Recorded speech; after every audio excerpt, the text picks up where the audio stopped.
திருப்பதிகளில் ஒன்றான நத்தம் விஜயாசன பெருமாள் திருக்கோவிலில் மாசி பிரமோற்சவம் கொடியேற்றத்துடன் தொடங்கியது.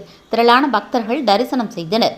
தூத்துக்குடி மாவட்டத்தில் 108 திவ்ய தேசங்களில் நம்மாழ்வாரால் பாடப்பெற்ற திருப்பதிகளில் ஒன்றாகவும் நவ திருப்பதிகளில் இரண்டாவதாக சந்திரனுக்கு அதிபதியாக விளங்கும் திருவரகுணமங்கை என்ற நத்தம் ஸ்ரீ விஜயாசன பெருமாள் திருக்கோவில் அமைந்துள்ளது. இத்திருக்கோவிலில் மூலவர் கிழக்கு நோக்கி அமர்ந்து திருக்கோலத்தில் ஆதிசேடனால் குடைப்பிடிக்கப்பட்ட விஜயாசன பெருமாள், தாயார் வரகுணமங்கை உற்சவராக ஸ்ரீதேவி பூதேவி சமேத எம்நீடர் கடிவான் அருள் பாலிக்கின்றார். இத்திருக்கோவிலில் நடைபெறும் திருவிழாக்களில் மாசி பிரமோற்சவம் சிறப்பானது. இந்த வருடத்திற்கான பிரமோற்சவம் கொடியேற்றத்துடன் துவங்கியது. முன்னதாக கொடிப்பட்டம் வீதி உலா வந்தது. அதனைத் தொடர்ந்து கொடிக்கு பூஜைகள் நடைபெற்று மேஷ லக்கணத்தில் கொடியேற்றம் நடைபெற்றது.